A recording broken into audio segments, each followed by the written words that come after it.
to 68 after dark.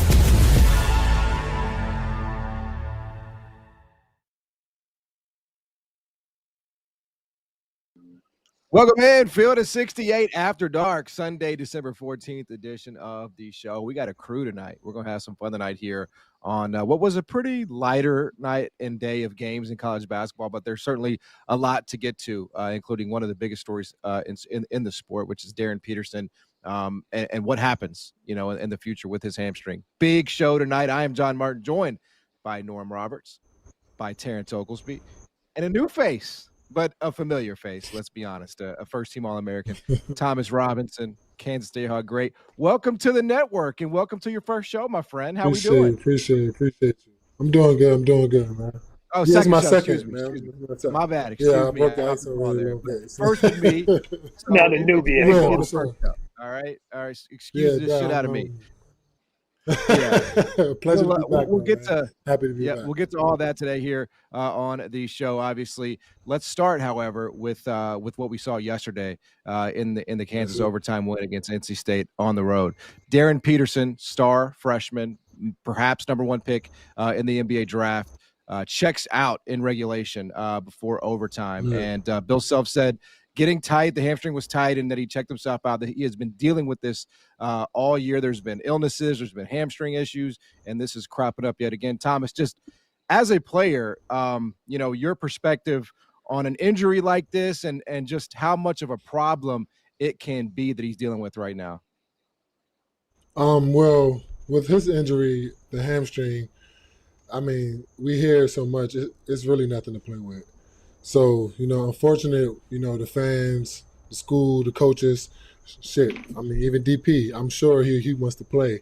And I'm sure playing and trying to be available is the mindset. But, for a kid with his future, with his potential, man, and this type of injury that we're talking about, I mean, the hammy can, that could be the trigger to a lot of other things. And we're talking about potential NBA franchise player here, in the future. So, as much as I hate to say it, being a Jayhawk fan, we really got to be careful, for the kid's future about this hamstring and when he should come back. And I kind of want to say if he should come back. So it's a lot of question marks coming up now, Yeah, and Coach, we'll get to you in just a minute. I do want to get another player's perspective here, former Clemson sharpshooter Terrence Oglesby. Again, I know your game wasn't necessarily, predicated on athleticism. Explosive. I'm not saying that I'm not saying that. That's right. Hey, man, underrated athlete. Hey, coach, don't listen to what John Martin has to say, man. I had a 38.5-inch vertical now. Like, don't let this look. I remember. Hey, don't let this look, concern you. I've lost hair a long time ago. I used to have it a little bit. Anyway, I ripped my hamstring my last year playing. It hurts. It was not a complete tear, but I think it was like a grade 2 hamstring. Like, it hurts. And the problem with it is it's so finicky in that you'll feel good for like 2-3 days. You'll feel like, okay, I'm back. And then you try to rush back and it just pops. And it's like, it's the smallest little pop that happens in your hamstring. It's hard to describe the way it happens, but then you're just back to square one. You could be working for a month and start feeling better, little pop, back to square one, and it takes forever to get back. I actually thought he was starting to find his rhythm a little bit, especially in the second half. First half, I thought NC State did a pretty decent job. Whenever he came off a ball screen, they were trapping. And I thought defensively, they were angled pretty well towards him. Second half started to get going. It seemed like he started to feel comfortable with that hamstring, pushed it a little too far, and then it went. But, guys, I'm going to be honest with you. If it were yesteryear, the same time as Kyrie, with his toe and whenever he shut it down for the season and he wasn't, and Kyrie wasn't getting paid, I would be like, hey, go ahead, wait till the draft. We all understand the toe's a different beast entirely, but I'm at a point now, his hamstring's not all the way torn. If it were torn off the bone, it would be different. He's getting paid by Kansas's collective to do a job. He needs to put his best foot forward and his effort to come back and play this season, because that's what they're paying him to do. If it were 5-10 years ago, Coach, I would be like, let's maybe chill out a little bit. let's take an elongated break just to be able to make sure at least by mid-February that you'll be able to play in mid-February. But now, with the circumstances having changed, I would lean the other direction. Like, we need to try to get him back to where he's ready to play, because Kansas is only going to happen for 1 year, and they've invested a certain amount of money in order to get him to play. And I think it's weird, guys. College basketball is the only place where it's okay to be like, no, he doesn't have to play. In college football, them dudes are trying to play. It's very rare, unless they're trying to get a medical red shirt and come back the following year. It's very rare they shut it down. Why is it okay for college basketball to be like, well, we're just going to sit back, relax, and wait till the NBA draft because there's just that much more? Well, somebody else has paid him a solid amount of money to come to Kansas. Live up to that billing too, and that makes it tough. Yeah, you bring up a good point, because even Cardale Jones, you bring up football, like, remember when Cardale Jones for Ohio State had that run where he ended up getting the starting job and everybody was like, you got to go to the draft. You got to go to the draft. He ended up actually going back to Ohio State, and he kind of hurt his stock. If that was a basketball player, he probably goes. He probably should have gone, but that's kind of beside the point. Norm, I do want to get your perspective on this, because there's two sort of sides to it, right? There's the Darryn Peterson side of it, and then there's the Kansas basketball side of it. How difficult is this for Bill Self? I mean, this is, and credit to him, he's coached his ass off. And the fact that this team is 8-3 right now with some of the wins they've gotten without Darryn Peterson, but just not knowing, right? Is he in? Is he out? Will he be able to finish? You obviously build your team around a presumptive number one pick in the NBA draft. So how difficult is it to sort of work around, in that kind of mystery as to whether he will play or finish a game, and just along those lines? I think it's a tricky situation, especially for coach, but I also know that coach understands that this young man has a long future of playing basketball, and we cannot put him out there too early if he's not ready to go. Now, I know for a fact he practiced this week. He was feeling pretty good, and then he goes off and plays against North Carolina State, and then obviously he triggered it again later on in the game. But coach understands that. The other guys on the team understand it because they see how he works every day. They see him in the training room. They see him on the court. They see the work and the effort he's putting in. It's not a deal where he's just trying to sit out. He's not. Right. He wants to play. He is an unbelievable, I'm telling you guys, he's an unbelievable competitor. He is a competitor. That guy wants to play. He wants to be out there for his team, but you got to be careful because the kid's future is big. It's big, and you can't just put him out there too soon. Hey, Coach, and here's the thing, too. Hold on one second. And I'm not saying bring him out too soon. I'm saying work to get back. The hamstrings, like I said, extremely tricky. And I just don't want the narrative to jump to, well, he should sit out the rest of the season. It's a hamstring. It's not a broken arm. You know what I mean? You get sit out 6 weeks. We're December 14th. You sit out 6 weeks. We're looking at the middle of February. Kansas, with him back, could be second weekend, even maybe a Final Four, depending on how well he plays.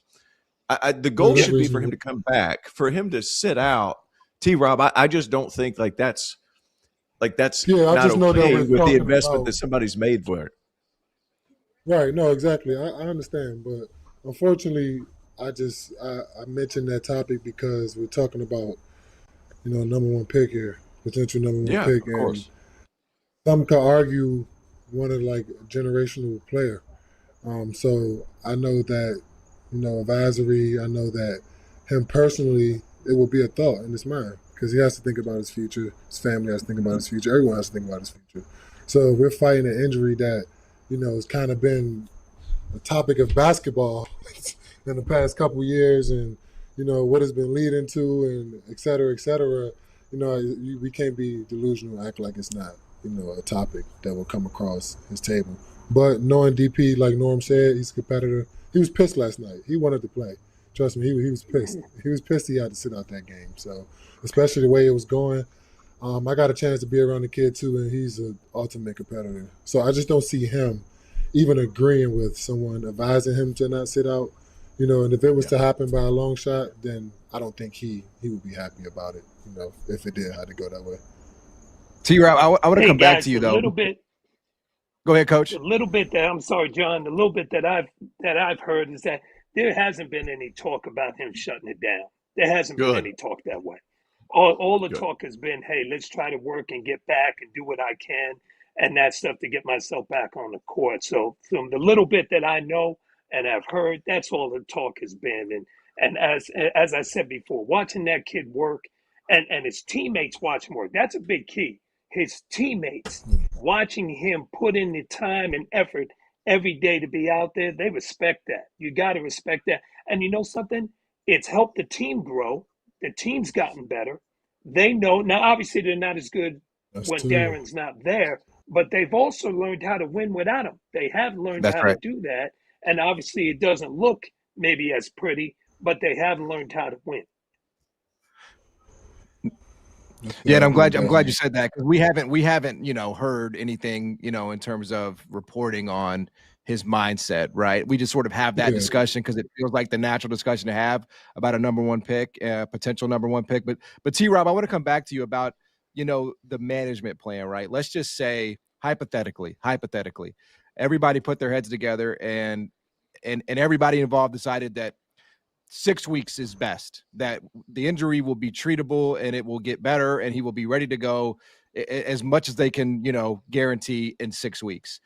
Okay, 6 weeks from now, we're almost in March, and the team has been without Darryn Peterson for 6 weeks. And I don't know how they'll end up. I don't know if they'll be able to survive. They've seemed like they've survived well enough without him. They beat Tennessee without him. Yeah. But I just wonder from a player perspective and a team perspective, if he has to miss 6 weeks, for example, and I'm just putting that number out there, is it still worth it to everybody to try and bring him back at that stage in the season?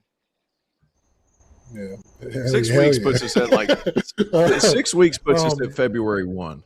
6 weeks puts us at February, a little bit before. So yeah, I think so for sure, 100%. Because one, just talking about DP, I don't know if you guys watch him move off the ball or play without the ball. He's phenomenal. And he's a great shooter. So at the end of the day, coming back a month before is actually crunch time, and the way he plays, he could easily have a few rhythm games where he's just playing off the ball, getting a feel for it. The way he plays now, he hasn't been, playing to his full capability. He's just been moving up the down screens, back cuts, and he's averaging 20 points, just playing like that. Not at 100%, just effortlessly. So I think with the type of player DP is, he could fit in at any time. And but it's always tricky, man, because you get a team. And really, it's a two-part question, right? Because it's for him as well. It's not just about obviously he's a number one. Do I want to mess the team? Yeah, because you're like, do I want to? Let's say they're rolling. He's probably like, dang, do I want to come back and mess the rhythm up, and mess the team? So that's a thought. But and then the risk for re-injury too. Yeah, he wants to play. If anything, he's licking his chops for March. He's probably agreeing with that. Let's get ready for March so I can show the world what I really got. About this team, man. I mean, Melvin Council has 36 last night. They were underdogs in this game. Obviously, winning it in overtime. He's had some big games. Obviously, you mentioned the win against Tennessee. If we were talking about this team before the season started, and we would have said that Darryn Peterson would have played in 3 or 4 games, there's just no way we're saying that this Kansas team is 8-3 right now and number 19 in the country. It just feels like a hell of a job, not just by Bill Self, but also the guys on this team stepping up in his absence. Well, they're guarding. I think that's first and foremost. They're guarding. I think that's where you really want Darryn Peterson to come back on the other end of the floor, because while Melvin Council was freaking awesome yesterday, to a point to where, I read an article, Brendan Marks, who I have a lot of respect for, wrote an article about NC State and how they've kind of sputtered out of the gate after all these offseason expectations. And he said, well, the defense didn't have any bite. But at the same time, Melvin Council's, before last night's game, was 5 of 27 from 3? And my man goes berserk. So it comes down to a point. It's like, hey, man, you need your good players to have good games and big moments. Well, Melvin Council, this might have been kind of a turning point for him in his season as more of a focal point of the offense. And while he's always been good, he's quick, man. He's so quick. Shooting has not been a big part of his game. But one thing that has really stuck out about Kansas so far this year is they've really defended. And that has a lot to do with Badunga, and it has a lot to do with their collective length and their effort and all that stuff. It's the other side of the ball, because there is a Patrick Ewing effect to some of this stuff, to where Patrick Ewing goes down, the Knicks win 3 in a row or something like that. And after that, it falls off a cliff. You need your dog on the offensive end of the floor to be big, because right now, according to KenPom, Kansas is 58th in offense. They're top 10 in defense. Yeah. That's how good they've been. You need that extra guy to be considered, Final Four contender. And I think Darryn Peterson, as special as he is, and we have to emphasize how special the young man is, you need him on the offensive end of the floor for Kansas to reach what they really can be. Without him, they can win a couple of games, make a Sweet 16, maybe even an Elite Eight, depending on seeding. With him, it's a different beast. I mean, Norm, I think that's the thing, right? Is like that's what this is kind of showing us. It was no guarantee. I mean, it's Kansas basketball, so we know the standard is always going to be high. But to lose DeJuan Harris, to lose Hunter Dickinson, guys that have been in your program for so long, and to not have Darryn Peterson for the bulk of this, first stretch, to still be able to say, man, this team could make a run. This team could make a championship run if Darryn Peterson gets healthy. I mean, that's remarkable to me. Well, I would tell you this, Coach Self, he's eating it up on the defensive end. He loves that. Like that game against North Carolina State, he said it and post game. He loved that win. He was excited about it because there's going to be times that you're going to have to win semi-ugly. You're going to have to win because of defense, rebounding, and not turning the ball over. We talk about that all the time. If you defend and you rebound and you don't turn it over, you've got a chance. You have a chance. And that's what he's doing with his team. And guys are stepping up in key moments. Bryson Tiller earlier in the year. Flores had some big moments. Elmarco Jackson had some big moments over the last couple of weeks. So different guys have stepped up at different times. But the mainstay has been that they have guarded.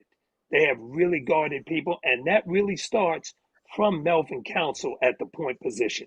When he picks guys up, that guy's 6'4". He's long, he's athletic, he's strong. So when he can pick up a guard 94 feet, and then you got Flory protecting that rim with his athleticism, it causes a lot of problems for people. Yep, and it continues to do that. There is no question about it. Hopefully, he is back, Darryn Peterson, sooner than later, so we can see what the full product here is for Kansas. All right, yesterday in college basketball, some teams got some major wins. Arizona makes a huge statement in Birmingham against all odds. Kentucky has won again. Some are asking, would it ever happen? It did. It did. We'll talk about it. Stick around. Field of 68 after dark.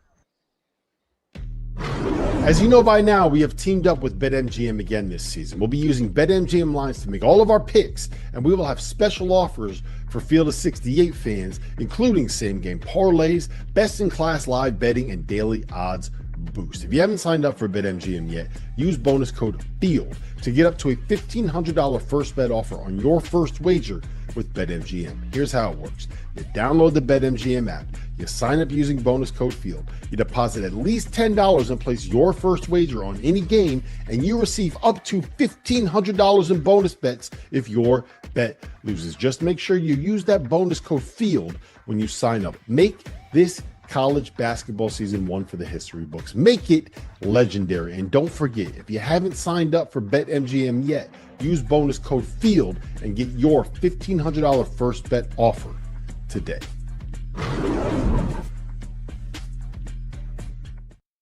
If you're not a member of the Field of 68's On3 community, make sure to go check us out. Get access to all of Jeff Goodman and Rob Doster's written content, including coaching carousel breakdowns, info on who is and isn't entering the transfer portal, insider recruiting information from none other than Joe Tipton, X's and O's analysis of all the teams in college basketball, and access to our message board community. A 7-day trial costs you $1. The Field of 68 on 3. Get the scoop. Welcome back, Field of 68 After Dark, Sunday, December 14th edition of the show. What a crew we've got tonight. We got Norm Roberts, we got Thomas Robinson, we got Terrence Oglesby. I am John Martin, and we talked about Kansas and the win that it got yesterday. There were certainly plenty of wins to go around in college basketball yesterday. Some more of a statement than others, but let's start with what feels like the statement of the weekend. Despite being down at the half, Arizona absolutely blasts a team in Alabama that I feel like is still going to be there at the end of the year, but 96-75 basically on the road in Birmingham. Coach, going to come to you because you were talking about Arizona during the break. I mean, where's the hole? Like, what are you attacking on this Arizona team? They got size, they got scoring, they got experience. Like, this team is a well-oiled machine right now. Well, I think people thought they could attack them because they really weren't shooting the ball well. They weren't shooting it well from the three, and they don't take a ton of threes. But now, over the last few games, they are making threes. And Burris is starting to shoot the ball well. They get good production for Del Orso coming off the bench, shooting the ball. And they've got a great inside game with Krivas and Koa Pete. And Jaden Bradley has played as good as any point guard in the country. So they're extremely deep. They can play 8 to 9 guys. And what they do is they play at such a good tempo that they can play fast, they can play half court. It doesn't matter. They're going to defend on the half court. And then the thing is, they always have balance so that you can't really attack them well in transition. And I thought with Alabama's a terrific team. But what happens with them, everything goes with Filion. All right, everything goes with LeBaron and how he goes. Wrights will play good for them, but it's all about their guards making shots. And I think what happens to them, you get to the second half, they get worn down. And against a team like Arizona, they're going to wear you out. Yeah, T-Rob, Koa has been as dominant as any big in the country. If you'd have told me that Alabama's going to hold him to 6, I'm like, damn, nice win for Alabama, no doubt. Yeah, but they win by 20. They win by 26. I mean, that just the team. Yeah, exactly. But let's say, I mean, he definitely was in foul trouble last night, so I'm not going to put too much, emphasis on that one. Definitely, he only ended up playing like 20 minutes or so, right? The lowest of the year or something. But with that being said, leads me to Bears, and how he stepped up. Another big time freshman coming along and looking, dominant himself over the last few games. I think he's averaging about 18, 19 points a game. So I definitely love to see the confidence in him, starting to grow, especially when you face trouble like a Pete being in trouble. But this Arizona team is dangerous, man. And I think last night just proved that even more. Them getting a solid win, big second half. And that's what winning teams do. I think in the second half, you're back against the wall, got to face some adversity, guys in foul trouble, next man up mentality, and you find a way to get the win. So I love this win for Arizona. Continue to prove they're a top team. I can't wait to march for them, man. Definitely can't wait to march. We got a handful of teams. We got a handful of teams, man, that like that. We got a handful of teams. Michigan, Arizona. I would even still throw Purdue in that mix. I know they got thumped by Iowa State. Yeah. And the good part is about all these great teams that we're talking about, I feel like this year, last season, it felt like there were 3-4 teams all year. And we kind of understood who they were. I actually think there's 6, 7, 8 this year. And I'm not going to put them in order because I'm not smart enough to remember all the names right off the top of my head. So I'm not going to try. But like the cool part about it is they all play differently. They're all great differently. So it could all come down to matchups and how they play. Like if Louisville plays Arizona, like they're going to shoot 53s. And they're going to have to compete on the glass. That'd be tough for them, but they're going to shoot 53s. They hit 30 of them. They're going to be okay. Like on the flip side of that, like this Arizona team, we were talking about in the break, like my man Krivas, he is so big. Like he makes big people look not big. I don't know how to say it more eloquently than that. That dude is huge. So like you throw in him, who was awesome in this, excuse me. He was awesome in the second half. Arizona was awesome in the second half. They out-rebounded Alabama by 15 in the second half. It's ridiculous. Their front court is huge. But Krivas just keeps getting better and better. Did he have a great efficient night? No, he was 5 of 16 with 14 points. But he had 14 boards. And on a night where Koa Pete only got to play 20 minutes because of that, because of foul trouble, Tobe Awaka comes in. He's a beast too. He ends up with 15 boards. So they just beat you up. And I always find it intriguing when teams can play fast, but also beat you up physically. That's almost an impossible combination because Alabama's as fast as they come. And like they were huge. They were huge and still playing fast. But I want to throw one little shout out here is Jaden Bradley, because he was at Alabama. It didn't work out. Mm-hmm. Didn't really fit. You can easily let your emotions get the best of you, come out a little bit too jacked up and pumped and wanting to prove everybody and all this. He just stayed within himself and only took 9 shots. If I was playing my old team, I'm getting 20 rocks up, T-Rob, 20, no question. But he stayed within himself. He's a lot smarter than me, right? So, like, he took his time. He didn't turn it over. 7 assists to 1 turnover, playing fast with these guys. And obviously, Braden Burries is awesome. This Arizona team, the tempo plus the physicality, I mean, what a squad. I don't think it's the best win of the season, but I think, you know, that's probably still Michigan over Gonzaga and the players there the way they did that. But I mean, Alabama got guys back in this one too, right? So played, and he was awesome. Like, so the fact that Arizona just went in there and basically did that on the road, like, I know there's been some argument about who the real number 1 should be because Michigan and everything, and certainly they're worthy of that, but that's up there for me in terms of quality of win. There's no question about that. All right, let's move along here. Unless you have a thought, Coach. I look like you might have had a thought there. But I was just thinking about Alabama. You know, Alabama is a really good team, but they're going to struggle with size and physicality. They're just not big enough. They're not big enough, and they get pounded inside against bigger teams. So, you know, Phillion and those guys are playing terrific, but I'm telling you, when it comes to being in the paint, they just don't have the size to match up with people. Yeah, and that certainly showed, you know, last night. There's no question about that in that second half. All right, man. They finally did it. They finally won again. I'm glad that they did, because I didn't want to have to come on here again and try to psychoanalyze Mark Pope and this roster. I was just I said everything I had to say about it, man. All right, we're not crying any tears for Kentucky basketball anymore. Luckily, we don't have to, because they won yesterday. Again, down at half.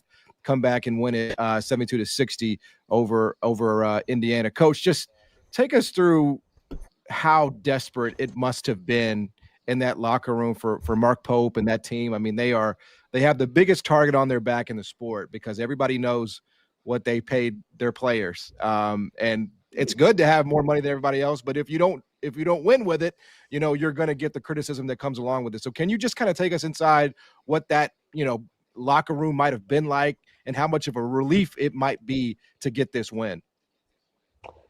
Well, it's a big relief, and obviously it's a relief because you beat a big rival too in Indiana, and so that's a big game for them. But I also think when you're in the locker room in that situation, you're going to find out what you're made of as coaches. You're going to find out what your players are made of. How tough can we be? You know, you want to go through some adversity, and obviously they've gone through quite a bit of late. I thought getting Diabate back, that's their energy guy. He's their energy guy. He's the guy that plays with all the energy on offensive glass, defensive end, loose balls. They got him back, and he was terrific, played great. Jaden Lowe had his best game, and attacking the basket, getting downhill. And, you know, when that happens, when Diabate starts going after balls like he did in that game, it's contagious. The other guys, then you saw Garrison blocking shots, running the floor. It becomes contagious with everybody. And they won the game on the defensive end, because it wasn't pretty offensively at all. They won it on the defensive end, and they won it with physicality and those things, because against Indiana is a 3-point shooting team. They're going to, DeVries and Wilkerson are going to bomb it. They're going to bomb and shoot threes, and if the shots are going in, they're extremely dangerous. If they're not going in, they are going to struggle, because they can't match up with the physicality that UK could do. And when they put the physical heat on them in the game, they didn't know how to respond back to it, I thought, Indiana. Yeah, not at all. Put the bite on their ass Thomas, in the second half. Yeah, I mean, obviously, there's no. I mean, Mark Pope has talked about it. You know, it feels like after every game, he's challenging guys. He's, you know, called out guys by name. Is a win like this one, especially as Norm mentioned, you know, against a rival at this time, is this one you feel like that, you know, just in that team and on that team can be a foundation? Like, all right, let's get our shit together. Let's start building off of this and get back to what we were supposed to be before the season started. Yeah, of course. First, because it's the first high major win they got all year. So that's a place to start. Two, this was a must-win game. I'm sure, like you said, the atmosphere in that locker room was, "What are you made of?" Because if we lose this game, then all hell raises. Outside, inside, all hell raises. It gets pretty bad. So I'm glad they were able to pull this win out. And kind of like get some momentum in the way they did it. Actually like jumping on them in the second half, outscoring them almost double. I like that. It's a momentum. So it's definitely something that I can see rolling into the next game with how they did it. The style that they won in with actually just beating the hell out of them in the second half. So I can see that momentum rolling into, especially on top of everything, it being a rival game and all those things that go into it. So I like this one to be a good momentum win for them. John, I'll be honest with you, man. As I was watching snippets like back and forth because I was having to keep up with a lot of games yesterday. But like every time I looked at Kentucky playing Indiana yesterday, like one, they were missing shots. But I'm gonna be honest with you guys.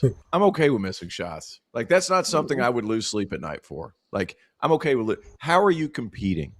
How are you going about your switches? How are you communicating? Are you getting out and running after a defensive rebound? Are you really pushing it? Are you getting back and talking on defense? Every time I look, Kentucky was playing hard. That's not something you could say in the previous 3, 4, 5 contests. And hey, look, like Diabate grabbing him back, coach, that's a great point. Like he's an energy guy. Brandon Garrison the same way. He's an energy guy. These are big athletes. They're good. They're good players, not overly skilled, but they're big athletes and they're energy guys. If you're not playing with energy and you're not playing hard, you're taking away your best skill. So, like, I think they got back to what they were good at, some of these guys. Yep. Just putting that extra effort in. And whenever you're missing shots and you're able to win a game in the mud, to me, like, the shot making will eventually come. They have a bunch of shot takers, guys that can hit shots. I'm not going to say they have a bunch of guys who are shot makers per se, but they're going to have a game where they hit 15 threes. And if that effort is still there, they're going to blow a team out or two. Now, do I think this roster is perfectly put together? I would say no. That all being said, there's no reason for this team not to win a game or two in the NCAA tournament. There's no reason for them not to be that. There is enough talent there for that to happen, but it has to be the other things first. And to me, that was what was so encouraging. It was the fact that they held an Indiana team that can really shoot it to 4 of 24 from 3. Like it was the fact that, and this might be a crazy one, coach, and you may agree, or you may not agree. The fact that they made Indiana shoot 29 free throws told me they brought the heat. That meant like they were willing to live with some of the physical stuff. You know what I mean? Exactly. Like they shot 38 free throws themselves, so they're packing a punch whenever they're driving. It was an ugly game, a lot of free throws. But at the same time, like you're playing with a certain amount of force, there's going to be more whistles blown. And that's what Kentucky needed more than anything else. And they got that last night. The offense will straggle along. It'll come along. But you got to take care of those other things first. And I think last night was a good first step for that. Yeah, I would bet when they were in the locker room, I would bet Pope said to them, "Hey man, we got to play like dogs. We're not pretty boys. Stop acting like we're pretty boys. We're not pretty boys. We're not just shooting shots and running up and down. We have to play like dogs. We have to get after people. We have to use our physicality and our athletic ability to the best of our ability to win the game." And I think those guys did that yesterday. Definitely. That's what I was just going to piggyback off. I seen about 3-4 guys with 3-4 fouls yesterday in their starting lineup. And I was actually proud of it because that just tells me he said, go out there and hit somebody. Go be physical. So if this team continue to lean on the physical aspect, then, I like them to win some games. Definitely change. Yeah, I mean, I think that's the crazy part about this team, though, man, is like they have the highest budget in the entire sport. And we're like talking about them like they're a bunch of Make-A-Wish kids. It's like, well, if they can learn how to play basketball together, they hit a shot, they got a rebound finally. I mean, listen, that's pretty strong, man. You guys are right, and I agree with the fundamental substance there, but it's like it just speaks to how wrong this was. I mean, how did you kick off $22 million? They put me on that Make-A-Wish list. I mean, if they would have lost tonight, like, I would have said they need a fine system. We got to put in a fine system. They would have lost tonight. No, We need some of that money back. Hey, you're right. I mean, You're right, though. Hey, look, John Martin, you're right. Like the team was put together. Like they're supposed to win a title, like, you know. I mean, it ain't about yes, winning with the money game. they spent, they're supposed to win a title. But let me just say this: now that the season started, the money doesn't matter. You're right. Like now that the season started, the money doesn't matter. Now you got to do with what you have, and they have what they have. So make those guys play. We're talking about like I get the money portion, I get that, and there's a lot of people disappointed in Lexington too. But at the same time, like now you have what you have. This was a good first step towards the rest of the season in a game that they sorely needed against an Indiana team that'll be in the middle of the pack of the Big Ten. But I think we'll be able to look back on this game and be like, you know what, that was a decent win. So like it's you got to. They are what they are now. But Make-A-Wish kids are strong. Well, you know, look, obviously. Well, you know, that's what I'm here. You know, that's what I'm here for. I mean, obviously, whoever made the money decisions in the offseason of 2025 probably shouldn't be making them in 2026. So we'll see if any changes. They need a GM. If any changes they need a GM. They need a GM. No question. They need a couple. It looks like. They need a fine system. They need a front office. That's exactly what they need. You know, assistant GM, you know, player personnel, all that. We'll work from there. But anyway, Kentucky gets the win. It was much needed, desperate situation. And obviously they can feel like, you know, that they'll have something to build on here. It wasn't quite the desperation, but it was two teams that both really needed a win. And that was Arkansas and Texas Tech. Fantastic game, fantastic atmosphere there in Dallas. And honestly, just watched on TV, I feel like there were way more Arkansas fans there than Texas Tech. But Arkansas gets the win. They were trailing for basically the entirety of the game, and then Acuff just goes off in the second half and was everywhere. So Arkansas gets the win over Texas Tech. Norm, well, I'll come to you. Just this Arkansas team now sitting here at 8-2. We know the talent has never been the issue for John Calipari, and it looks like, you know, on December 14th, this team is coming together. You know, son, I think they're a very, very dangerous team. I think they're very complete. They've got a really, really good team. I think DJ Wagner playing the way he's playing, being an energy guy, attacking the basket, and those things. His ability to make plays for others. Brazil is the key to their team. When Brazil plays at a high level, now he made threes in this game, but when he's playing above the rim or both on the offensive end and the defensive end, running the floor, he gives them something that not many people in the country have.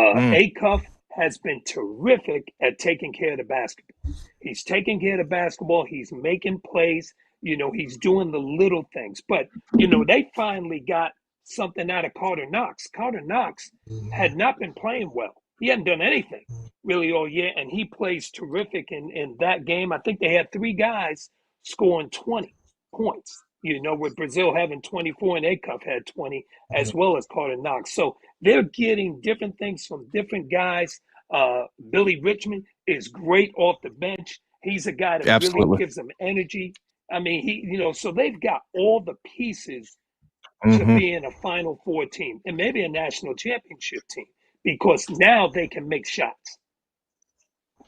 T-Rob, do you concur? Do you agree with Coach Roberts' statement there about Arkansas? Yeah, definitely. I always think Calipari teams are dangerous just because, you know, he's a player's coach and he has the gift of gab, you know, just like I like to say about Coach Self. He can make a player run through a wall.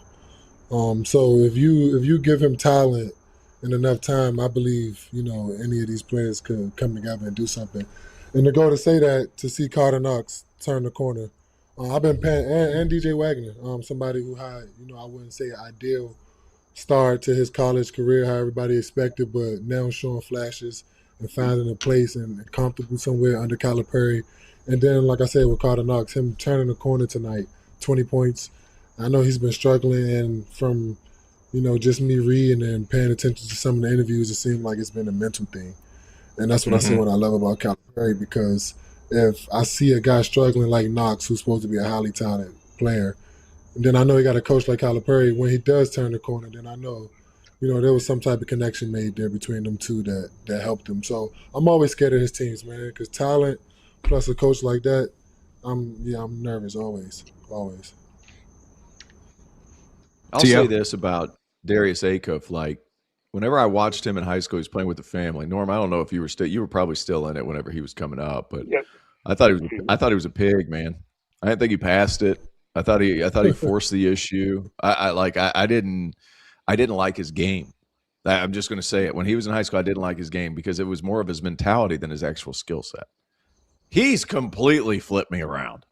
Completely. I mean, not only is he assertive in scoring, and is he been efficient this year in scoring, but 20 points, 8 assists, 4 boards against Christian Anderson at Texas Tech, who's always stingy defensively. Like, he's finding gaps. This Arkansas team, they've got 2 losses against Duke, against Michigan State. They're good. Outside of that, like, they're handling business. And you're absolutely right. Like, Trayvon Brazil's a special type of physical athlete. Like, I'm not saying he's Thomas Robinson, but like, he is a beast. And like, he has like he has like real skill, like the ability to stretch it. It's consistency with him, and him being able to, not being a bonehead sometimes, like he was after the game. Like him not being a bonehead sometimes, like he was after the game. I don't know if you guys saw that, but like, don't be a bonehead. Just stop. You won. Stop it. Get into the locker room. Celebrate with your guys. But he's got real talent. I think I overlooked this Arkansas team in the fact that, like, Cal's best teams always had 2 great guards. Like, you look back, John Wall. I always go back to those 2, him and Eric Bledsoe. Like, how good were they? The Harrison twins when they were at Kentucky. Like, if you have 2 guards that are a little bit bigger, that can create something off the bounce, that can do something quick on this dribble drive and start that chain reaction to where you guy comes in, he helps you pitch, and then it's read and react. That's why his teams have been so difficult to guard. Well, if you don't have that guy that's special off the bounce, it's hard to get going. They have that this year. And they have those special athletes that are living chin at the rim that make it a little bit different. I thought Malik Ewan, the kid from Florida State, I thought that was a great pickup just because he'll come in, do what he's supposed to do, come off the bench, whatever. They've got pieces. And, you know, Malik Thomas is interesting. He's going to have games where he has 8 points and he's 2 for 8 from the field.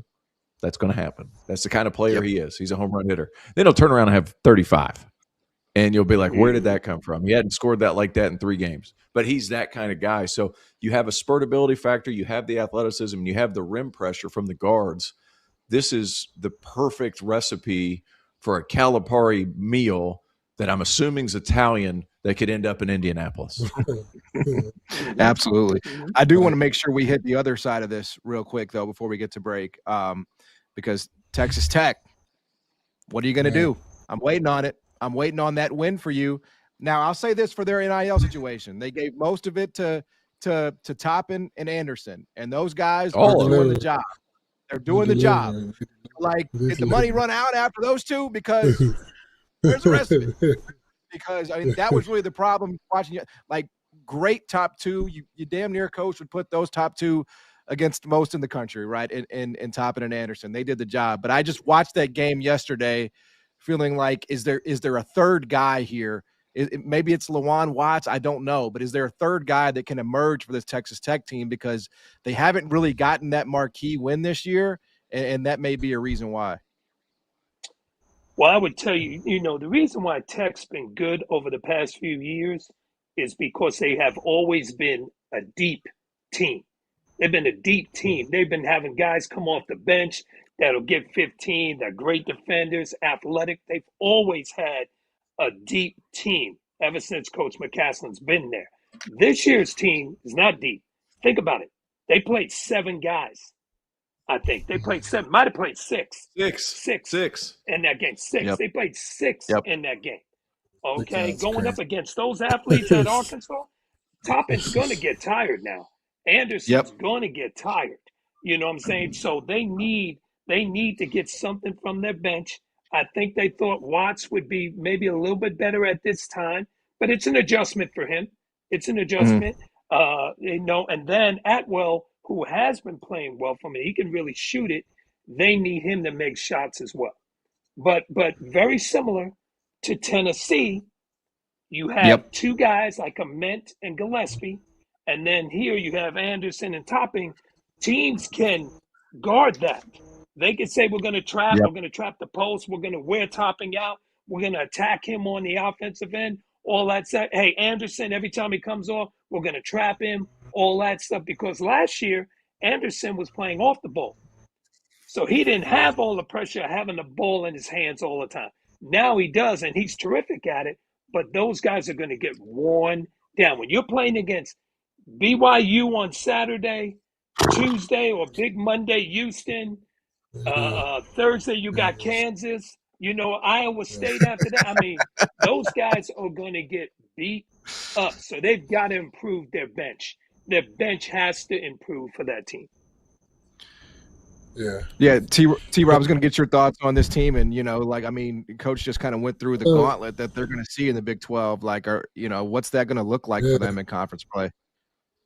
Well, I mean, to start, Toppin and Anderson is probably one of the best dudes in the country, if not up there as top two. You got 30 and 11 from two guys. I mean, that's just amazing. But going on a whole season doing that is going to be tough and frustrating, man, especially in a conference like the Big 12, especially with the big play.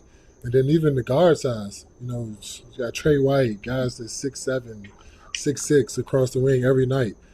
So, coming off screens and having to earn every bucket for 4 months straight is hard, and it gets extremely tough. So I'm scared, man. I'm honestly scared for this Texas team. As talented as Toppin and Anderson is, I'm scared for this team come conference play that it might get ugly for them if they don't have another player to step up quick. T.O.? I think one of the reasons that I would also be a little nervous because of the depth is defensively, it's hard to play that kind of defense for 40 minutes.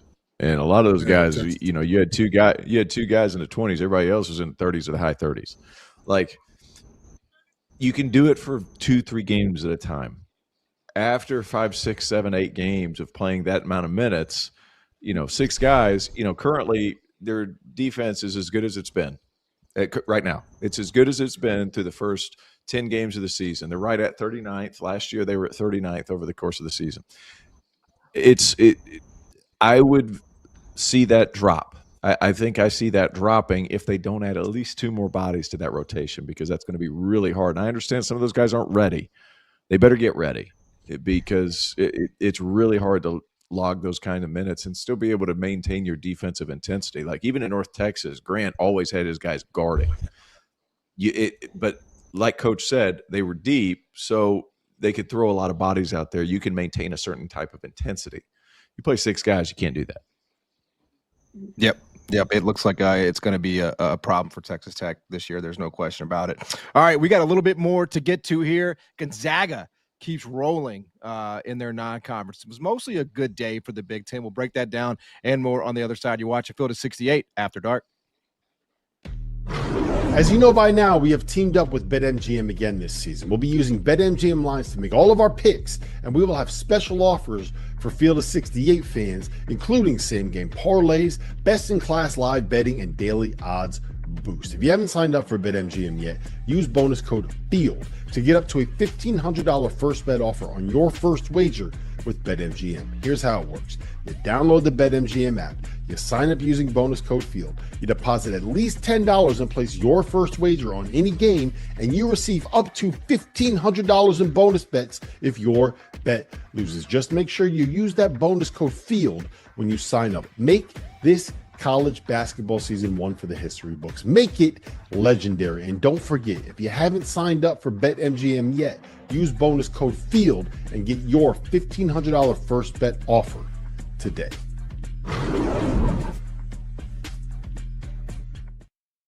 Are you trying to follow everything happening in college basketball? It can be overwhelming. That's where the Field of 68 Daily comes into play.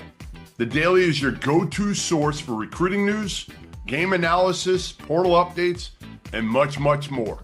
For just $50 a year, you get access to the same information that your favorite coaching staff is subscribed to. Quality content can be hard to find in the college basketball space. The Daily is here to help. Make sure you subscribe today.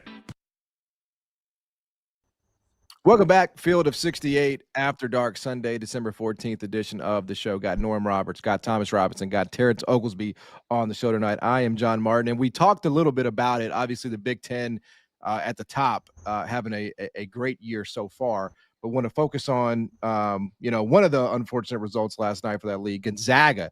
Gonzaga wins 82-72 against UCLA.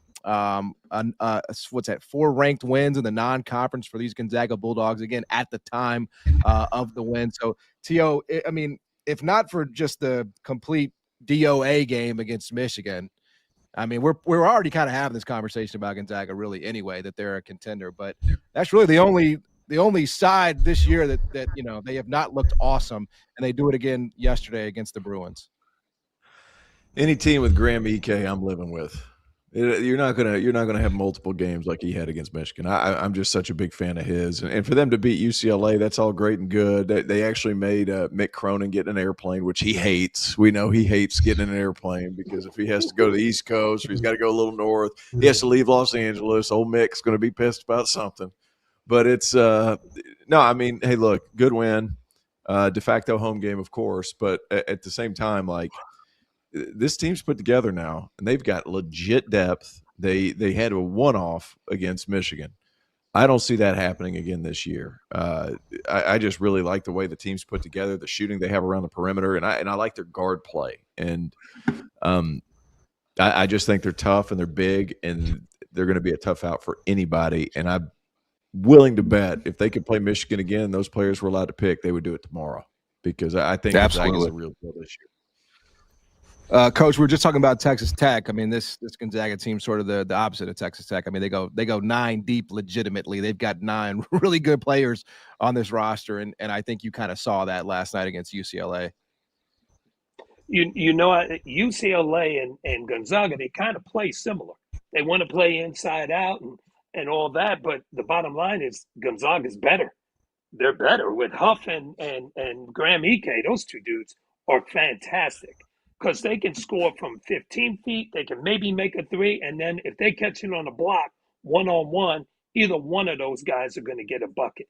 And the one thing that's so good about Mark Few's teams, they're going to play the way he wants them to play. They're going to get a good shot every time down, and they're going to play through their best players. And that's what he's done his whole career. I think they are deep. They can play fast. They can play on a half court, kind of similar to what Arizona can do. I don't think they're as good as Arizona, but and I don't think they have the athleticism Arizona has. But they're going to be a team that's going to be right there in the Elite Eight with a chance to go to the Final Four. T-Rob, I mean, the fact that they're kind of throwing it back, right, with the traditional 2 bigs. I know they're not the only. Michigan's kind of doing that as well. They damn near got 3 bigs, but I mean, when you have that, it's hard to stop. Yeah, it's definitely tough, man. You see a lot of coaches saying that they play inside out. I mean, if you ask me, that's the correct way to play. It opens up the floor. You suck in the defense and able to kick out, get open shots. It just makes the games easier. But then for a team like Gonzaga, who has a coach, once again, a great leader, like I feel about Self, and these teams that's so deep, when you got a coach like that who got a system that works, and a brand of basketball that that once he implements on a team, it's going to work. So to have a team that's this deep with his system and style of play, that's no surprise here of what they're doing, of how Gonzaga is playing. Hey, man, them dudes are old too now. They are old. That's right. Yeah, they're old. Like, they're the old. All of these guys are. All the top winning teams right now, that's the one thing they all got in common, especially this Big Ten conference. All these guys like 3 years, 3 years in, 2 years together, and that's funny as hell right now. That's rare. And who knows how old? Who knows how old their foreign guys really are? Yeah, exactly. You know what? Who really knows how? Yeah. Hey, you said it, man. Not like us. he's 27. But nah, man. Hey, here's the thing too. Like Gonzaga has he still plays college basketball team. Like Adam Miller, who was at Illinois forever ago, Ty and Grant Foster, he's been playing forever. Like Jalen Worley was at Florida State when I first started media, like 5 years ago, 4 years ago, 5 years ago. Like he was just starting at Florida State. And actually, he wasn't just starting; he was a sophomore. Like them dudes are old. Steel Venters is long in the tooth as well. Like, this is an old veteran team. They've got one freshman that played yesterday. Everybody else junior or senior, majority senior. So it's a bunch of old dudes, and they could win a championship just because they know how to play. Yeah, I mean, you look around, whether it's college basketball or college football, you know, you have Diego Pavia there, who's been playing for a billion years for Vandy. I mean, he helped them, you know, turn everything around for them this year. I know he's disappointed in win the Heisman, but it's like college sports. Like Dude, by the way, John Martin, he handled it exactly how John Martin would have handled not winning the Heisman. The exact 100%. Same way. Did you see my man at the club with his middle finger up? Yep. My man was living. John Martin, he was at like New Mexico State making no money 2 years ago, and now he's like a multi-millionaire, you know, with I mean, you live it up, dog. But it's like, this is the only place where we want to get old. We don't want to get old when we talk to the woman at the bar. We don't want like an older, you know what I'm saying? Or maybe you do. I mean, I guess it just depends on the preference. But like, this is the only place where we celebrate getting old is college basketball, and to a lesser extent, college football. But it's true. It's an advantage. With that being said, though, T.O., I mean, there are some dynamic freshmen this year. It feels like more so than other years, too. We get Peterson back on the court. You got Wadler, even at Illinois. Like, Dabonta, obviously, you got some freshmen coming back in this sport, too, now. I think it's as good at college basketball as we'll see in some time. Like, because a lot of these COVID seniors are starting to fade out a little bit. Now we have the red shirt guys who got the injury red shirts and they're still in school. Yep. Like, they're starting to trickle out a little bit more. Then you have these super special freshman class. Like, this year of college basketball so far, guys, and you may agree, may not agree. Norm, you've seen a lot more basketball than I have. I feel like I've seen a lot, but not as much as you, obviously. But like, it is as good as it has been in my lifetime right now. That's where I think the college game is. And the top teams are playing each other early. That's what's made it so much fun, because you've seen big time games early. You don't have to wait the conference season. You're seeing them right now, and that's made it a lot of fun. Absolutely. All right, before we get to the afters, let's do our toast of the night. Who wants to kick us off? Coach, you want to kick us off with toast of the night? Melvin Council. I knew it was coming. No doubt. Hey, they asked him, hey, did you ever make 9 threes in the game? And he went like this, no. He said, how about infinity ball? He goes, no. How about it? Didn't matter. He said the most I've ever made, I think he said, was 3 in his whole life. So, hey, that guy put on a show. He put the team on his back. So proud of what he did. So my toast is to Melvin Council. Love it. I don't know where to go with that. Who wants T-Rob, T.O., who wants to go next? Go ahead, T-Rob. What you got? I forgot we can't replay Norm. Well, then I'm going to switch mine and shit, I guess I'm going to have to go with Carter Knox from It's a good one. I'm going with That's Carter a good Knox. one. Yeah, I'm a big believer in the whole mental space of the game, and blocking out outside noise and kind of just getting back to playing basketball. So I like it when I see guys kind of turn those corners that face those type of problems. So I'm gonna give my shout out to Carter Knox, man. And hopefully continue with a great season. T.O. Braden Burries. Arizona, Braden Burries. It's an all big, two of the 3 Big 12 guys so far. Braden Burries, how he played. I mean, he was really feeling himself too, knocking down shots, 5 of 10 from 3. Just another weapon for this Arizona team. So Braden Burries for me, who I've always liked his game. Put him beside the right guard, and buddy, he's dangerous too. So it's for him, Braden Burries. I'm gonna go Chicago State, man. First Division I win of the season. Unfortunately, it came against Loyola Chicago. So it's a zero-sum game, Coach, as you know. Somebody has to lose in order for somebody to win. But, shout out to the Chicago State Cougars, man. They got their second win of the year, first win against the D1. I don't know what that means for Drew Valentine. They'll have to figure that out. But certainly a nice night for Chicago State, no question about that. All right, we're going to head over to the afters and touch on anything we might have missed in the hour of the show. So stick with us after this.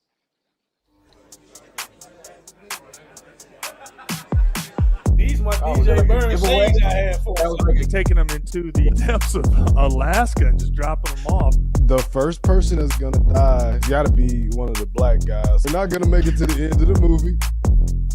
That's like asking somebody, do they want to get a prostate exam or a damn gunshot wound?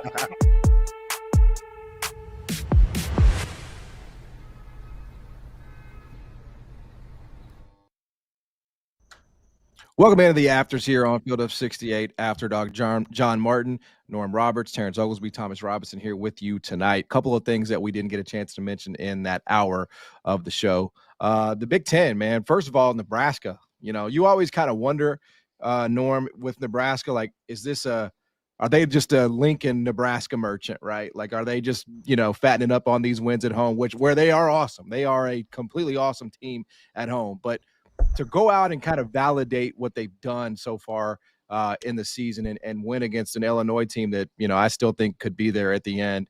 What did you make of that performance for Nebraska and Hoiberg? Coach Hoiberg's a great coach. He's a terrific coach. He was at Iowa State for many years in the Big 12 with us. And, they're always going to run great offense. Spacing's always going to be terrific. The kid Bryce at Sanford, he was on fire in that game. So I think he had Illinois down 15-6 to start the game off. He was shooting the ball so well. And, and the big kid, Wright Mass, or is it Mass Wright? He's a beast inside. He rebounds the ball. He can shoot it. They can space you out and everything. And let's give credit to his son. Yeah. His son, who's the starting point guard. That is one tough dude. All right, he looks like a friggin' bodybuilder. Got a definite better body than his daddy. But I'm telling you right now, he is strong, physical. And that play he made at the end of the game when he shot the layup, missed it, got back, stole the ball back, and got it back to his guy to get the layup in. That's an unbelievable play. Unbelievable play under pressure. So I think Nebraska is for real. Yeah. I'll say the same thing too. Is it on me? Shit, I don't know. Yeah, for sure. You got thought. Yeah, for sure, brother. I like that. The Big Ten's just been dominating all year, with all these other teams. But now that Nebraska is kind of like inserting themselves in the conversation, I'm getting more hype about the idea of, I'm a Jayhawk for life, but I'm getting excited about the idea of a Big Ten school winning the championship. So I definitely like that Nebraska's coming along. And then, just to go off their win about yesterday, I think, Coach Hoiberg, I'm familiar with him from being in, Iowa State. So I think just the brand of basketball he plays, they was cool, calm, and collective towards the end of the game. That last play was simple. They took their time, driving, kick, got an open shot to seal the game. That just goes to a good system and just being experienced. Once again, these teams have something in common. They have some experienced college players. So I will hope that results in being the top conference, in the country. I don't think there's much of a debate, T-Rob, that Big Ten is the best conference in the country this year. Oh, not even close. With 4 or 5 top 10 teams. Yeah, what the league has done through the non-conference, there's no debate. And the thing too is it's got to be gratifying for Nebraska fans, all 35 of them. I'm just kidding. That place is packed. I've seen it. Hey, people of Lincoln, don't come at me. I know that you guys love your school. I'm just joking. No, it's got to be gratifying because the non-conference wasn't loaded, guys. It just wasn't. I mean, they tried. Oklahoma, they beat them by 6 on a neutral. Oklahoma's been good in spurts, not great. And then, they loaded up on Kansas State, who's not great. Then they barely beat them. And then, they beat the dog out of Creighton. Creighton's struggling. To be able to get into conference play off to a 2-0 start, have some of your older players back. Rink Mass, I feel like that guy's been in school forever. That's just me thinking. It's just been like to be able to have those guys play well when you need it. And they added some shooting with Price Samford. Like, that's big. And I always find it intriguing when these college coaches play their son, or because you either have to be a lot of times you either have to be the best player on the floor or on the team, or you have to be the worst player on the team. It's tough to be in the middle. But in like between. at the same time, yeah, it is. It's tough to be in the middle. His kid's doing a nice job of just kind of understanding. Sam's doing a nice job of understanding what his role is. He's not overexerting himself. He's being the coach's kid, a point guard, and an extension, obviously, of his dad. So, like, he's been put in a difficult position. Fred's been put in a little bit of a difficult position because he needs him. So it's like, good on them for being able to figure that out. That's not an easy thing to wrestle with. Yeah. Just a quick outlook on the Big Ten. Obviously, Michigan is playing probably better than anybody else right now, or certainly as good as anybody else. Michigan State obviously got the win, although maybe a little tighter than people suspected. Still think Illinois is in that mix. So Norm, when you look at that Big Ten, I mean, how many teams in that league can you see, making real runs in the tournament? I think you got at least 4. If you're saying make a run to get to the Elite 8 or something like that, probably 4 that can do it. And Michigan is a bear. They're a bear. I mean, they're so good and they're so deep. If they stay away from injuries and those things, there's probably no stopping them. They're so good. Illinois is going to be really good. They're going to be tough. They need those big guys to shoot, though. They need to make shots, and they didn't do anything against Nebraska. Their guards played well, but their bigs didn't do as much. Michigan State's always going to be in there because they're so tough and physical and that stuff. So they've got 4 or 5 teams that could be able to get to the Elite 8 or maybe get to the Final Four. But I think Michigan is the cream of the crop. They're the cream of the crop. At least right now they are. And then Dagan, do we have to mention the Memphis-Louisville game, or can we just get on out of here? No, we 100%. No, I think it's just that time. I think, that's all the time we have for tonight. No, it was great. It was a great game, Thomas, because every time I looked up, Louisville made another 3. It didn't even matter like what I was doing at the time. So, there's another one from Conwell. Oh, there's another one from a Louisville guard. Look, when you're shooting that well, and Louisville certainly has the guys to do it, not a whole lot you can do. Although I don't think Memphis played competent defense in any stretch of the imagination. But just this Louisville team, did they show a preview of, hey, this is what we can be when we're firing on all cylinders like that? Yeah, definitely. But I think they live by it, die by the 3 team. At the same thing, if they're not hitting, it's day and night. So it's hard to call with teams like this, especially so early on. But it's always a good sign to hit some shots, man, and get a good win. But then once again, it's a struggling Memphis team. They're struggling with personnel over there also. So I'll take a win when I can take a win, but definitely a lot of improvement to be made over there. But for what consistency? If I would say anything. Hey, John, I feel like this is a John Martin ISO situation. We need to let you go. Like, you asking us questions all day. I feel like this is a John Martin isolation. Give my man the ball and we can clear out. Well, I mean, look, I am in Memphis. There's no doubt about that. And, I cover the team pretty closely. I mean, I've said for a long time, it's sort of a diet Kentucky situation. They didn't have the money that Kentucky had, but the money that they did have, they spent poorly. Like they just made, I thought some bad decisions with, for example, making Aaron Bradshaw your big money guy. Like he's averaging 7 and 2. And I understand like the optimist in Penny Hardaway is going to be, I can fix him, but like you can't, because he's on school number 3 and he's supposed to be in the NBA by now. So I think Memphis, how can I put this? I think Memphis as a program needs to decide what it wants to be. Does it want to be the historical Memphis that competes with powers like Louisville and spins, right? Like powers like Louisville, because there was obviously a time, as we all know, where they did. Or does it want to prioritize football and put as much money in football to try to get to a power league and just settle for being the biggest spender in the American? I think they're at a real crossroads sort of as an institution. because they have to try to do both.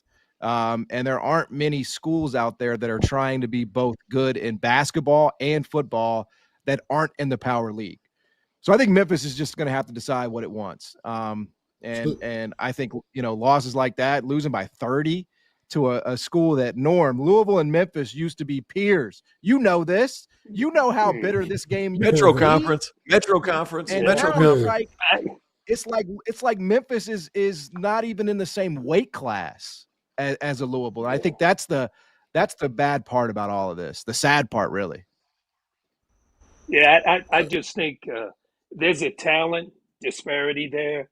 I think Memphis has some guys that are not bad players, but they've also been players that probably have had some situations at other places. And now they're coming to Memphis, and now you're trying to get them to all be cohesive. Where at Louisville, I think those guys are pretty cohesive. I think a big thing for Louisville is the big kid, Farouk. Farouk is playing really, really well for them. He didn't do anything early on, but his last 3 or 4 games, he's given them an inside presence, somebody they can throw the ball to, which now allowing them to shoot even more open threes. And Pryor coming off the bench was terrific. He gave them great energy, and obviously he was 3 for 3 from the 3-point line as well. And then Woolley, I think, is kind of adjusting to coming off the bench, and he had a good game. He 5 for 8 from 3. So they're getting production from quite a few guys. Man, Memphis been last chance you the past few years. I mean, and that is, it's reality. Now, here's the other thing, and it's not just a Memphis problem, but a year ago, their budget of $4 to $5 million was good. It was amongst the tops in the sport, and then revenue share kicks in, and because they're a group of 5 program, they can't share, the full 20.5. So everybody else's budget absolutely explodes. Theirs doesn't really change. What's it going to be, man? What's it going to be for Memphis? And that's fine, by the way. Like, if you just want to do football and go all in on football, that's fine. But it definitely hurts to see the program kind of dying a slow death right now. That's how it feels. That's how it feels. Hey man, it's a hard time to be a coach, man, because I watched Zach Davis at South Carolina, and like his film screams. You're like, man. Like, this kid is taller than 6'7". He's 215 pounds probably. Like, he's fluid. He has a good-looking jump shot. He looks like he can move. But, to Norm's point, never won. And he's never been a part of winning, really, at a high level. Aaron Bradshaw, his good film pops. Like, he's 7 feet. He moves well. He can block shots. He can finish lobs. Like, his good film pops. Doug McDaniel, kind of the same thing. Jitterbug guard, can get where he wants to, can make his teammates better. Film pop. He's never really been a part of winning at a high level. And when they were winning a little bit, he was the one that kind of stuck between a rock and a hard place. So he's had some situations. So, like, you look at this roster, it looks like a bunch of guys that are talented, but they've never had to win. And that's kind of the toughest part of the evaluation right now if you're a college coach, because the first thing you do, or every coach does right now, is turn on synergy. Who's in the portal? Well, is he good? What were his numbers? Numbers were good. Let me look at him. And I could see where, all 4 guys, or 3-4 guys that I just mentioned, Quante Berry, another one, like, you can look at them on film, on synergy, look at their makes and be like, oh man, there's something here. And that's a hard eval. Does that guy do winning stuff? And it takes a long time to figure out, does this guy do winning stuff? But you got to make a decision in less than 2 weeks. It's a hard time to be alive, man. I'm telling you, it's a hard time to be alive as a college coach. I feel like, sometimes though, even with that, you kind of gotta like stick with the identity of the school. And I feel like Memphis somewhere in the last 10 years, 6 or 7 years, lost their identity of being a tough, like, gritty program. No matter who the coach is or who the player is, there's some programs that I look at and I just get that feel of tough and gritty. Like Texas Tech, how we mentioned earlier, they're a program that I look at and I'm like, if I don't know nothing about these teams, I know it's going to be a physical game, just because that's just the vibe of the damn school and the identity of the program. So I feel like once you said that means the roots are deeper to this problem at Memphis, I see them clean the house, man. You know, come soon and just trying to get back to that. But if you ask me, I think they should get back to that natural identity of being a gritty, tough school. Yeah, always tough when it's a local legend. But I'll leave you with this: whether it's Memphis or any other school, when you assemble a team of guys that have never won, don't be surprised when that team doesn't win. And that is exactly what Memphis is dealing with right now this season 4 and 5. I mean, you know what I'm saying? Like, can't act surprised. Like, so anyway, that's going to do it for us tonight here on the Afters. For Norm Roberts, for Thomas Robinson, for Terrence Oglesby, I am John Martin. Thanks for hanging out with us here on a Sunday. Have a great week and keep it locked here on the Field of 68.